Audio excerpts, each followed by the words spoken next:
Tapusin na ba or ihinto na ba? Hmm. Kung papansin mo, may dalawang pintuan sa iyong likuran at ang isang pintuan ay nakasara na at ang isang pintuan ay may siwang at may ilaw, 'di ba? May liwanag, no? At kahit napakaliit lang ng siwang na yan, pansinin mo, no? Mapapansin mo yung liwanag dyan. So, ibig sabihin, I'm seeing hope out of this connection. But maybe you're thinking, possible na iniisip mo, tapusin na kaya ito? Ano ba ito? Kahibangan ba yan? Or tapusin na ba yung feelings? O kung ano man yung tatapusin na yan? Or possible na hindi tapusin? Pero possible na gusto mong ihinto yan? Or parang naguguluhan ka? You are at a crossroad right here. Let us see what's happening here for you guys. Because it looks like parang hindi ka nakakatulog dito. Parang feeling ko dalawang layers na ang eye bags mo. At kung hindi man, pwedeng majitim na ang eye bags mo. No? At ang wrinkles, yan mga babes, no? Iwasan natin ang wrinkles. Let us see.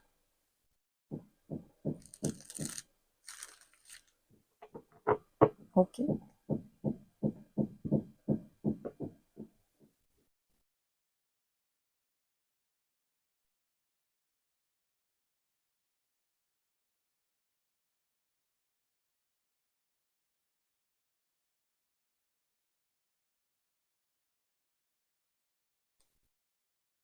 Oh, okay.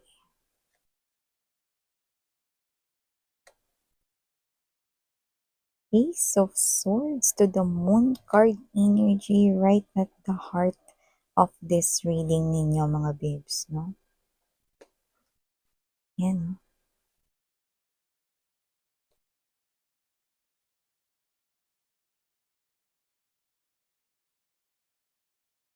Okay. Hmm. Bottom of the deck, you've got the Three of Coins energy, Strength card to the Six of Pentacles or Six of Coins energy. So before we dive more dito sa inyong reading, no, so that we just greet everybody first. Hi and hello there new subscribers. Ako po si Ian, welcome tuloy. At sa mga returning viewers, thank you so much sa inyong walang sawang support. At kung hindi niyo pa po knows, mayroon pa po tayo other channel. Link is down below sa ating description box. Ayan mga babes at wala tayo ditong gender, babae, lalaki, LGBT, lahat kayo welcome. Pwede nyo rin pong i-flip yung roles if you want. And at the end of the day, always have your free will with you na free yung gamitin anytime, anywhere. So, yun nga mga babes, na kung hindi nyo pa knows, no, may inopen ako because yung iba kasi na parang gusto nila ng update, no, with their person, no communication, no, like ano na ba nangyari, ano na ba yung feelings and thoughts or iniisip sa kanila ng person, or meron pa bang mga gustong sabihin pero hindi masabi na ng diretso or face to face, no? So, I'm gonna dive into your person's energy, okay? I'm gonna channel the messages, no, kung meron siyang message for you, yan, no? So, that's what we're gonna find out. So I'm gonna get your person's current or real-time energy. So if you're interested, then you may inquire dito sa The High Priestess Tarot, kr@gmail.com. Yan, inikita ninyo sa screen. Okay? So yan mga babes, no, ay hindi permanent kasi kapag naging busy na tayo, no, yan ay ating tatanggalin na at babalik na tayo sa ating daily routine. So, I'm just lending or opening my door for you guys, no, for those who want to still know their person's feelings despite of no communication. Yan, or walang pag-reach out. So, yun nga mga babes. So, nakikita ko rito, someone here could be avoiding you, iniiwasan kayo rito, no? And this is something here na parang naguguluhan ka at ikaw ito na posibleng hindi ka nakakatulog ng maayos sa gabi, hindi ka talaga experience ng relax ka talaga 'no, kasi iniisip mo marami kang ibang mga dini-deal na mga bagay 'no, or sitwasyon sa iyong life 'no. Merong about sa work, merong about sa iyong family, merong about sa iyong friends or even personal mo 'no, na mga dini-deal. Pero ito yung pinaka-iniisip mo. This is something here na talagang nagsi awake ka 'no, kahit ayaw mo 'no, sa gabi-gabi, 'di ba? So, kung sino man 'tong energy na 'to with this Seven of Swords energy, Four of Swords energy, yeah. Iniiwasan ka nga niyang tunay. This person right here could be avoiding you, not talking to you, yan, no? And this is something here na parang nagpapa-feel down sa'yo. And at the same time, you feel sad about this, no? So, ikaw to hindi mo maintindihan yung nararamdaman mo, no? Iniiwasan ka nga niya, pero parang may mali dito. Kasi kahit iniiwasan ka niya rito, parang pakiramdam mo hindi naman talaga yun yung intensyon niya. So, nakikita ko dito that your intuition is definitely right because with the Eight of Coins energy, Page of Swords right here, no? And there's this Ace of Swords energy to the Moon card energy. Alam ba kung ano ibig sabihin nun, no? There's something here that you probably do not see. You do not know. But your subconscious mind, no, or ang iyong intuition is telling something different to you. And you're right, no? Iniiwasan ka nga nitong tao na 'to, hindi ka nga niya kinakausap 'no, hindi ka rin niya pinapansin pero iba ang intensyon niya dito. 'Yan 'no, malinaw na nararamdaman mo rito na hindi ito something negative to look forward, pero yung ginagawa niya sa'yo, yeah, maybe it makes you feel sad, it makes you feel down kasi hindi ka pinapansin ng taong gusto mo or hindi ka rito, kinikibo 'no, ng taong mahal mo or whatever. Basta iba yung nararamdaman mo 'no, para sa person na 'to and you're right, okay? Because this is just a strategy, no? Eight of Coins energy to the Page of Swords, no? Ego, okay? Test, no? Ito ay isang test. Yan, no? This person is putting you into a test. Challenge, no? Yun na nakikita natin dito, no? And why? Kasi gusto niya makita rito, no? Kung hanggang saan mo ba kayang dalhin yung feelings mo na posibleng ipinagtapat mo na sa kanya, sa iba sa inyo, posibleng nag-confess na kayo ng emotions and feelings para sa kanya. Sa iba naman sa inyo, pwede ini-express mo yung iyong love, no? At posibleng ikaw ito na pinaparamdam mo sa kanya yung emotions and feelings mo. Pero this person right here, hindi pa yun sapat. Gusto niya pang makita dito kung hanggang saan mo siya kayang i-pursue. Hanggang saan mo kaya na ipakita yung feelings and emotions mo dito. So this person right here wants to bring out ang iyo ritong true colors, no? Kasi syempre, parang gusto niya rito makilala or makita yung true colors ng isang tao lalo na 'no, kung nakikita ka niya bilang isang, suitor or bilang isang mangingibig or person na gusto rito or na nagtatangkang makapasok sa kanyang heart. So, whether there are other options right here or wala, meaning to say kung may iba mang mga kakumpetensya kayo rito or wala, or kung may iba mang nagkakagusto sa kanya or nanliligaw sa kanya or wala, no? This person right here will still put you into a test, 'no? Sinusubukan niya rito mga babes 'no, kung ipu-pursue mo pa rin ba siya sa kabila ng pag-iwas niya sa'yo, 'no, or paninindigan mo ba yung feelings feelings mo na daw na 'yan, 'no? Yeah, inuulit niya talaga ng dalawang beses yung feelings, 'no? Kasi gusto niya ritong ipakita yung parang ganito, 'no? Kunwari, this person right here will have a conversation sa kanyang friends, 'no? And then yung friends niya, "Sis, bakit mo naman parang pinapahirapan si Collective? Ano bang meron 'no? Kalmahan mo lang, you know.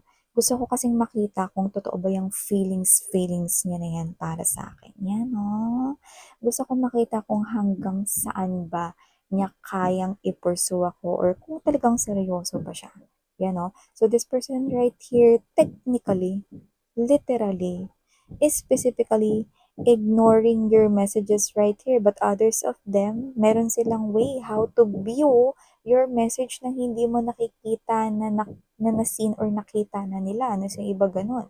Yung iba naman, intentionally talagang sinin ka rito, no? Pero the point right here is that this person here, hindi nila pinapakita rito, no? Pero interesado rin siya sa'yo. It's just that, hindi kanya rito ipuput sa isang test, no? If this is your reading, hindi kanya rito ipuput sa isang test kung hindi siya rito interesado sa'yo at kung hindi kanya rito gustong bigyan ng chance. Ito na yung chance mo ngayon, no? Na ipurso siya rito, no? Kasi you're dealing here with someone who is acting mysterious and at the same time, gusto niya rin ng what's best for him or herself, 'di ba? Ikaw din naman kung nandun ka sa kanyang shoes, 'di ba? Gusto mo rin naman i-test ang isang man or isang woman, no? Kung ano ba talaga at hanggang saan ang kanyang extent of love for you, 'di ba? At gusto mo rin makita rito, no, ang true colors niya rito, no? So, nagpapakita siya rito ng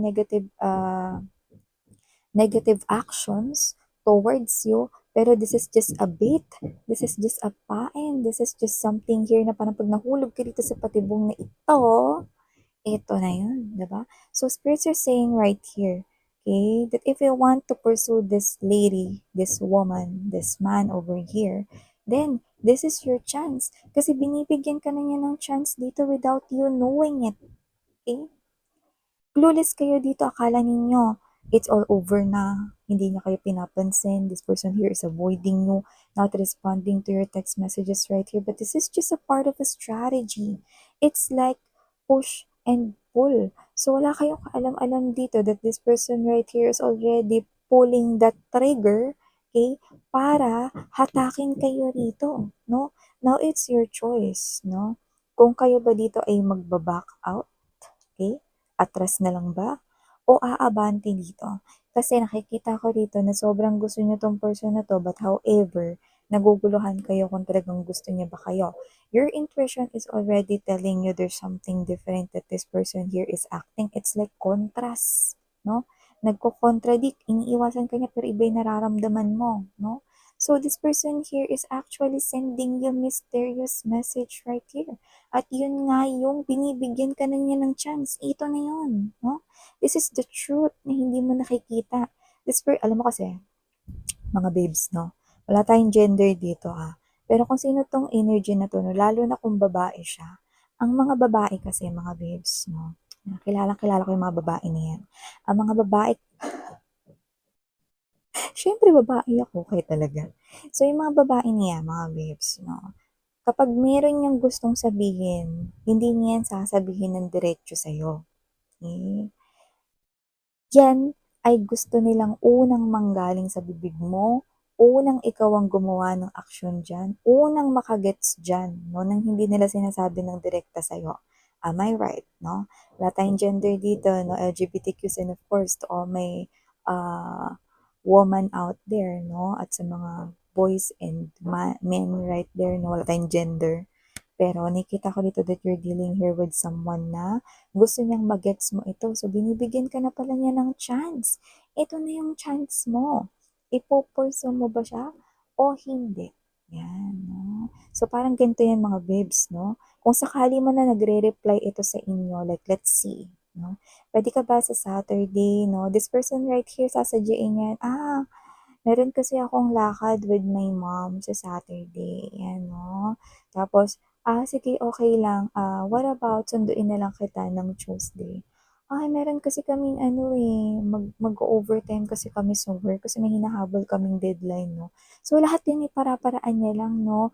Para either siguro mabwisit ka, mainis ka, pero ang pinakadahilan, kung hanggang saan ang pasensya mo.